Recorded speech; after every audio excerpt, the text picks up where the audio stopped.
Welcome to the A Better Way Athletics podcast, where our mission is simple. We want to help restore the joy of sport for parents, coaches, and those precious athletes whom we say we care so much about. This sport journey, which was supposed to be so beautiful, has oftentimes created this bondage in our lives that just holds us captives. But maybe it's because we're just focused on the wrong thing. Maybe if we got back to loving our children the way we should, it would be this beautiful thing. And today's guest, this guy has experience, 27 years in public education. He has done just about every job at a school, from athletic director, teacher, coach, whatever, you name it, custodian, you do it all, counselor. I mean, just keep throwing the C words out there.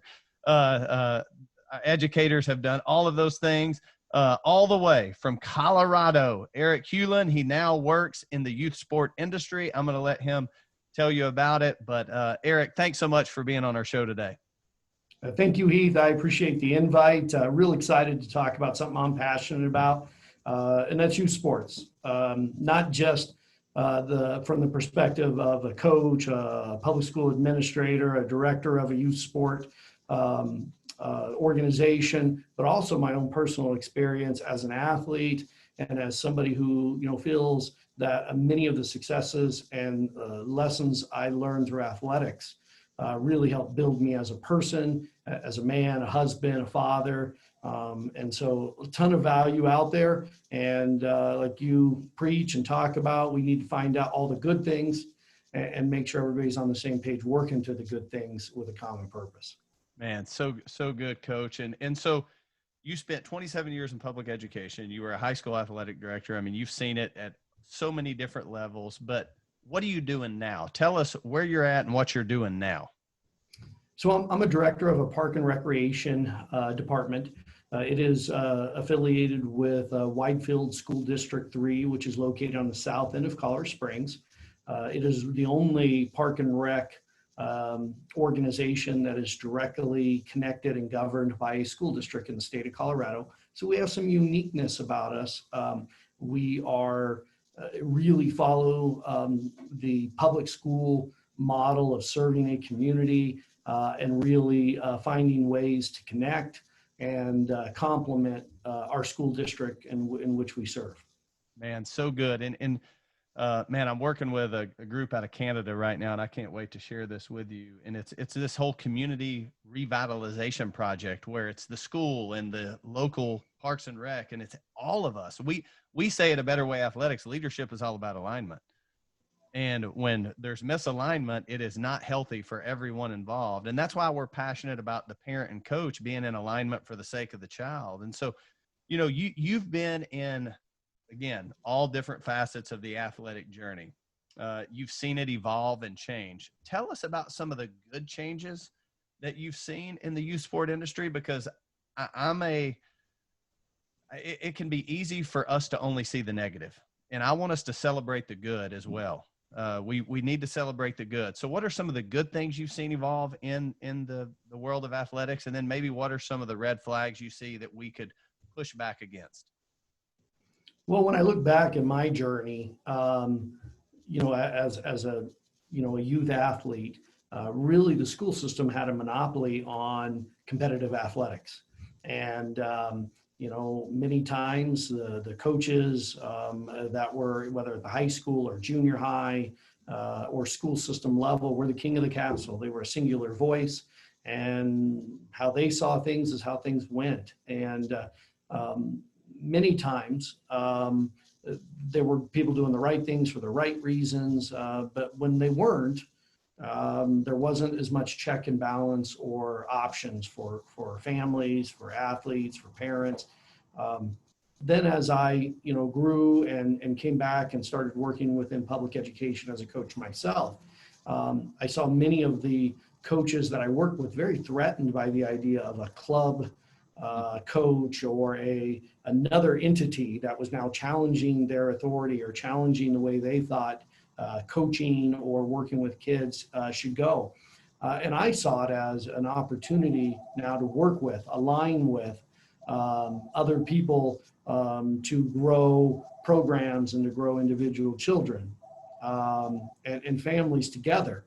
And I think, but I also saw there were also some bad on both sides. As much as maybe there was some in public education, I also saw within the club world, not everybody had the best interest of the child or the family at heart. And so, I think as we look at what youth sports is today, it has changed even from those early concepts. It's much more commercialized and really something that I was listening to your podcast for earlier this week, and the guest talked about it is a status symbol, and that really hit home to me. How good was that? That was excellent. And you're right. You spoke truth and dropped some truth bombs there. And I've worked in different communities from high socioeconomic to low. And I will say in some of those, middle class, to upper middle class homes, as soon as he said that, it was like a green light went on. And I do see that. And that's a negative on a parent, that's a negative on a child, but it's also a negative of a system. Now, how do you fix that? I'm not sure. But I think not placing blame on one entity or the other is the first start to kind of coming together and saying, truly, what is athletics? Is it truly a path to a scholarship, to which hopefully then becomes a professional career? Or is it about building, life lessons and growing the youth into good adults? And I think once that becomes aligned and clearly in focus for the family, for the child, for the coaches, for the clubs, then I think that's when true success starts to happen within that realm. No, and so many good things, and I'm glad you listened to that with Dr. Wright. Man, that was a truth bomb. I mean, when I'm like you, when he said it, I was like, oh my gosh, that's it. You know what I mean? Yes. So much truth there. But you talked about the youth sport. It's become so commercialized. Anytime money gets involved, it gets a little more dangerous. You know what I mean? And listen, we got to generate revenue. You got to buy uniforms. I think you have to buy the illustrious that we're doing? Probably not. We actually allowed our son. I wasn't going to. I usually wait till about 10 years old for them to enter kind of into like the organized part of the sports journey. But we let him do a little baseball season this year because we had just been sitting at home so much. And, I told my wife, hey, we'll do it, but we're spending zero money. We're going to hand me down cleats, hand me down backpack, why are we buying a bat at 8 years old? Like, he's going to outgrow it in 9 weeks. And so I do think for the parents that are listening out there, you can get sucked into spending all that money. You don't have to. It's a lie. There are ways to do it. I would love to see even youth sport organizations kind of have like this passing down of things, because we even had someone comment on that post on Twitter going, well, we've price pointed a lot of kids out of it. And I agree, 100% agree.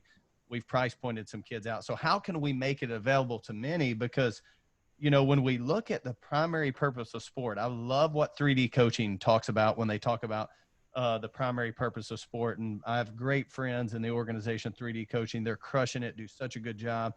But when they talk about the primary purpose of sport, it's joy and wonder. Listen, the primary purpose of sport is to capture a kid's imagination in both process and pursuit. It's not to get them a scholarship. That's going to be based on their DNA, their how their body holds up, so many things. But are we, when we invite these children in and we invite these families in, is our primary purpose joy and wonder? I want to captivate them with the fun and experience of playing this game we call baseball or lacrosse or football or whatever. And I think if that's our mission, man, it makes us a lot healthier. I agree. And, with the youth sport organizations that we run here, because we are in a recreational setting, it is clear to the participants, to the families, and it is the expectation of the community that we are not a high-level travel club. Scholarships are going to be given in our experiences. And so with that, hey, can I call a timeout real quick? Yeah. Thank you for your honesty, because there's a lot of organizations that aren't that either, but they think they are. So absolutely. Hey, it's always good to know where you're at. Absolutely. Thanks for being honest, Coach. Sure. And I think, and the good thing about it is that's what our community has embraced. Now we are not, we don't, I'm not necessarily perpetuating the, trophies for all mentality. Our kids want to compete. They want to get better. Our coaches want to compete. They want to get better. But they also understand what we're here for. And I think because of that, we do have the alignment of a community. We have alignment of volunteer coaches. We have an alignment of athletes who are coming here and using the structures of youth sports and competition as to engage, to really fall in love with the pursuit of athletics. And they also are looking at it as growing the individual children and understanding resiliency, and that there's failure, and that there's sometimes you don't get to play as much, and sometimes you are a role player, sometimes you are the star. Those are all values that I feel like I learned from youth sports. And those are things that I feel like our youth sports coordinators, our coaches, all the way down within our organization are really promoting. And we see it on a daily basis. When I go out there on Saturday to see our youth sport, I see great things happening. We're teaching our parents how to be good sports parents. The one thing that we are just initiating and starting to create frameworks around is that education piece for parents, to truly give them the knowledge, so when they do leave us and go to a more competitive setting, they're making educated choices. They're not putting their children or their family in situations where they're being taken advantage or they're being used, and that they're being educated into what's best. And I think that will help them as they travel this journey all the way through as being a high school parent. And for somebody, who coached and worked with high school parents and very successful athletic organizations, many times the conversation with parents, they just needed to understand what their purpose was and their student athlete's purpose was within this journey. Then they got on board and went in the same direction. And like you have always said, that alignment piece makes the instead of it being a relationship that produces animosity, it was a relationship that produced resource. And so, that's what we think we're building here. We're building those foundations that will then be helpful for our community all the way through. Well, I want to applaud you for even having the foresight to include the parent, because we often know they're a part of it, but we don't know how to include them. And one of the things you said is, sometimes it's just as simple as having a conversation with the parent. Most of these parents are not setting out to mess this up. Listen, I'm a parent of 4. Not one time have I woken up and said, man, I really want to butcher it today as a parent, but I'll tell you what, I have on occasion, probably many occasions, if you ask my wife. And so what we have to do is we have to have those healthy conversations, because, man, I love what you said, Coach, about even helping them with the next decision they're going to make. Like, hey, what's the educated decision here? Like, there's so many families that feel like, well, if we don't spend this money at this age and this much time, well, our kid will never have a chance. And I think that's a total lie. And so liberating families to know you have choices. Now, if you choose to spend that money, I'm not going to say that's the wrong way, but it's not the only way. And so, man, I just want to say from a person who's passionate about the family side of it and trying to look at a holistic approach, like, thanks for making the investment in the families, because that is our heartbeat at A Better Way Athletics. As you navigate the family through that, like, if you could get parents to start doing one thing and stop doing one thing on the youth journey, like, what would it be? I think stop seeing this process as us and them. And I think on both sides. And I really speak to coaches as well as parents. For certain. It's a mutual thing. Absolutely. And, I think for years coaches spoke and that was word, and didn't necessarily think about how it was received, and vice versa. And what I see now is when I see a dysfunctional program, it's usually based on moving in the wrong direction and afraid to have those real healthy conversations. And so to me, what I would tell a parent is there's you need to make sure that you're not pitting your child versus the coach. And I don't think that's healthy or productive. And I don't think as a coach, they need to pit the kid versus their parent. And that I think having clear expectations at the beginning of this, whether it's a beginning of a season or a beginning of a journey, of what is the expectation of the program, what is the purpose of the program and what is the why of the program. I think when those are clearly defined by a coach or a program or an organization, they are usually better communicated. And when they're better communicated, then everybody's coming in the door understanding the expectation.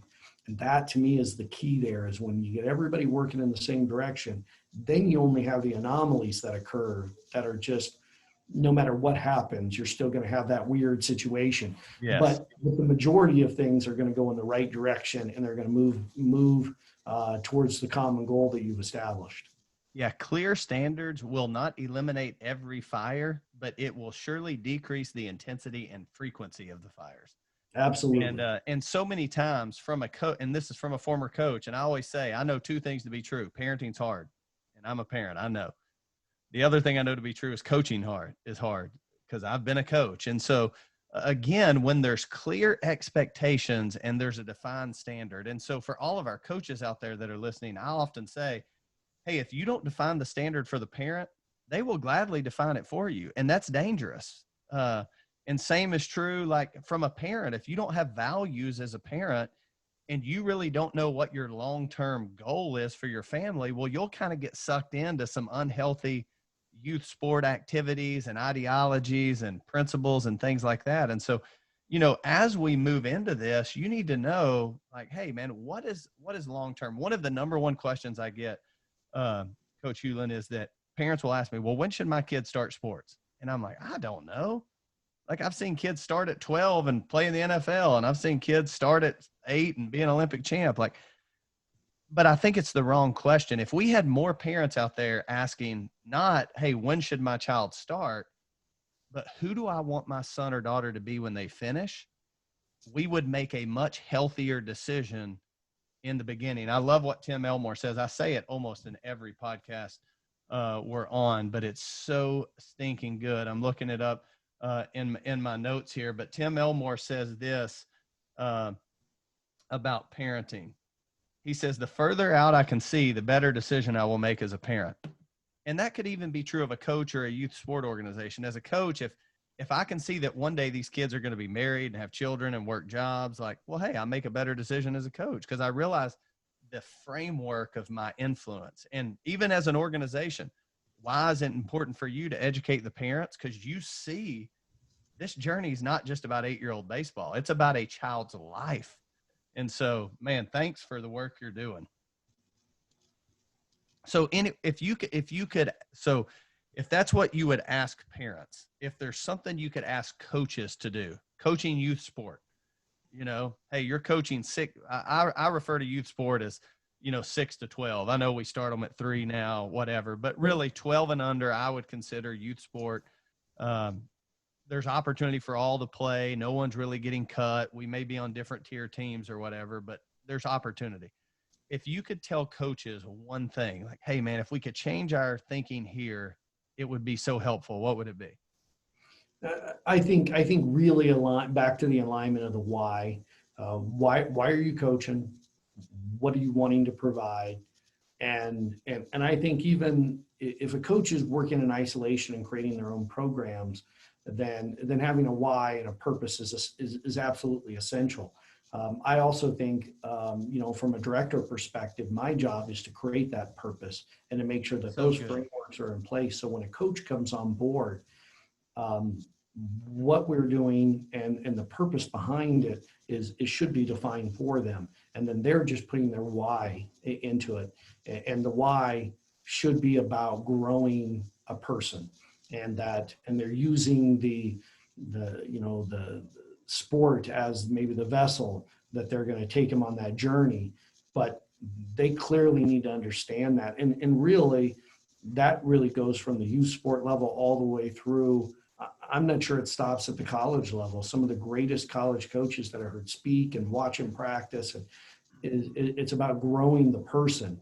And those that have been successful for long periods of time have done that, and they've adapted and they've changed. So as I go back to a youth volunteer who's just given up their time to be with their kids, I'm often talk to them at the beginning of seasons about make sure you understand your why, and that we're here to grow children, we're here to grow people, to make them better through sport. And what a privilege that is. I mean, it's a privilege and it's a huge responsibility, because the ripple effect of our influence doesn't just impact that kid. It impacts his family and even maybe even his own children. I mean, I look back at the coaches in my life and go, they were instrumental in the person that I am at 43 years old today. I mean, I could never call my coach by their first name. I mean, dude, my high school coaches are still coach to me. And so I think when we understand the impact that we have, good or bad, it makes us call a timeout and say, why am I really doing this? And I'm excited. We've partnered up with an organization out of Canada called Quality Sport Hub. And their mission is to help organizations like create that framework. Because a lot of times, I mean, you have dad who's going to volunteer to be the coach because he's a servant and wants to help, or mom, volunteer to be the coach. And their intentions are good, but without a framework, you just get busy and you miss a lot of the important things. And so when we can give them a framework and even some checkpoints, both physically, emotionally, mentally, maturity is about checkpoints. Like, hey, I'll no longer wear a diaper. I could get my own car seat, well, now I get my own car keys, and, now I can actually vote, for who is president. There's all these checkpoints. So many times in the sports world, I think we don't know what those checkpoints really are and what they should look like and how we measure them. And so we just kind of roll the balls out and hope, hey man, maybe it'll just happen. And so I do think if organizations like yourself, if we can take what you're doing and duplicate that, what happens is it's sustainable success. And it's Absolutely. success not just measured on a scoreboard. It's success measured in a kid's heart, his mind, and ultimately in his everyday life. And so what are some checkpoints you would consider? What are some important things on the journey you think are critical as we navigate kids through this? I know I've put you on the spot here, but I Sure. believe in you. No, and I think some checkpoints to me that we are doing the right things for the right reasons is, as I look at the children we're working with, are we helping them grow as a human? Are we helping them understand the life lessons of teamwork, individual sacrifice, work ethic? And what I think is even more crucial now than ever before is the understanding of failure and resiliency after the failure. Many times, I think parents thinking they're doing the right thing is they are clearing paths. They are making things as easy as they can for their children because they want them to enjoy those good things within life. But by doing that, we're also removing the opportunity of failure and remove the opportunity of growth. And as a parent, one of the things that I think is the hardest thing as a parent to see and be a part of is to watch your kids fail, and the crushing part of just them feeling like the end of the world is coming because they didn't achieve what they want to achieve. And my natural instinct as a dad is to go in and fix it, because that's what we should do, is protect and fix. But I think by doing that, we've also created and enabled families to have children not be able to handle failure and setbacks later and later in life. And the older you are, the harder it is because the failures become greater. When you're failing as a 5-year-old soccer player because you gave up the game-winning goal, you work with that. A game-winning goal is in not life altering. That's it. But if you're 18 years old and you make a mistake that has a huge impact, that is. And those are the things I think in the checkpoints of, are we preparing kids for those to be better humans, be better adults, be better people? And are we doing that within the structures of youth sports? And so those are the things I think, as we look and as I evaluate whether I'm impacting our organization, as I'm doing those check-ins, is that what I'm seeing? Is that what I'm seeing out of our coaches? Is that what I'm seeing out of our parents? Is that what I'm seeing out of our athletes? And so those are the frequent checks that I intentionally walk into those Saturday game sessions to look for. what are those interactions, and are those interactions, I think, producing positive results and making people better? Man, and for all of you out there that are parents, this is hard. It is not the norm to take a step back and just allow these things to happen. But two challenges for you, man: rescue less quickly and accommodate less often. A 6-year-old struggle has a 6-year-old consequence. All right. And so that thing that you think is so big at 6 produces this little bit of margin in your child's life. I call it builds the resiliency tank, and now they're ready for the 7-year-old obstacle. And then you let them go through that because the 7-year-old issue has a 7-year-old consequence. And then when they're 18, they have this big resiliency tank, and, they're full of all these catchwords we love, like grit and, fight and toughness and all these things, which are great words, but like, what is our method for creating it? I believe sometimes our method for creating it is just pausing. People ask me I'm like, listen, you don't have to create the struggle for your child. You just have to allow it. Like, life's going to present plenty of struggles, man. I've never had to wake up and pray for struggles in my life. They've always manifested themselves. But as a parent, we have to realize that struggle early pales in comparison to that struggle later.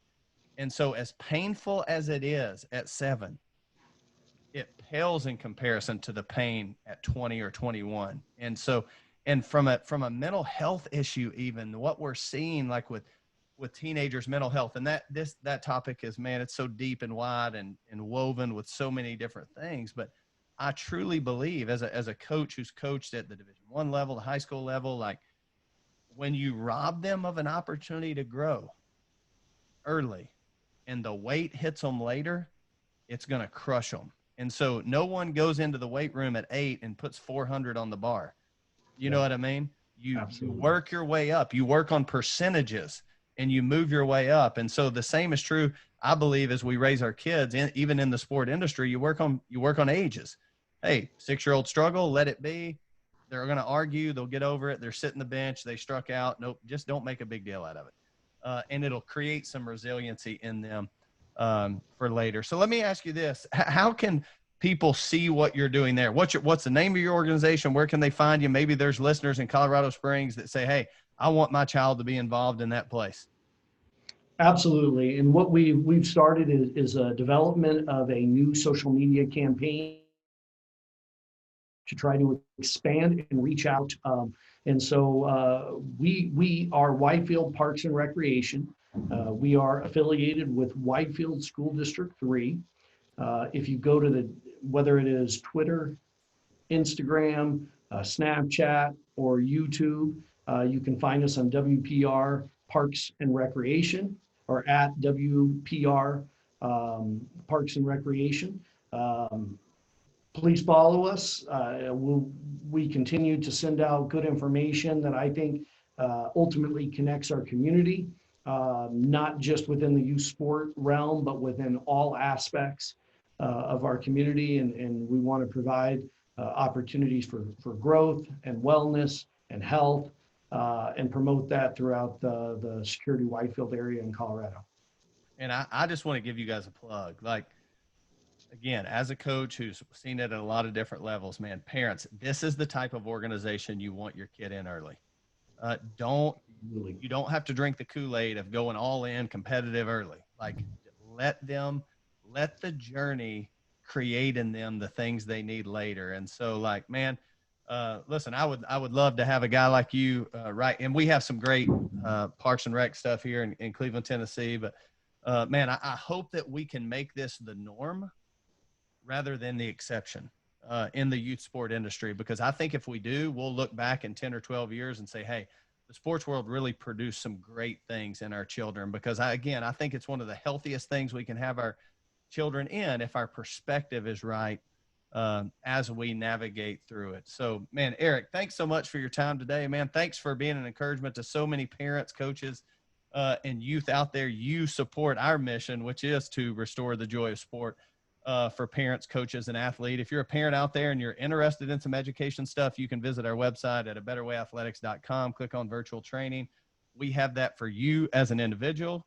If you're a youth sport director like Eric, if you're a governing body, if you're a team, or you're a school, I mean, we're in school districts, actually in Colorado. It's where I met Eric. You know, if you're an organization looking for help with parent education, we would love to be able to sit down and talk with you about some resources that we've created. I always say this, a problem without a prescription will still remain a problem. And so if you're not going to provide a prescription, stop venting about the problem. And at Better Way Athletics, we believe we have started the conversation and provided a prescription to help parents and coaches be in alignment for the sake of those kids we love so much. So thanks for tuning in to this edition of A Better Way Athletics Leadership in Athletics podcast. Continue to follow us, subscribe, download, be a part of this movement, because our kids are worth it. They are worth doing it a better way. And we believe that. And we thank Eric Hullen for joining us today. All right. Thanks, Steve.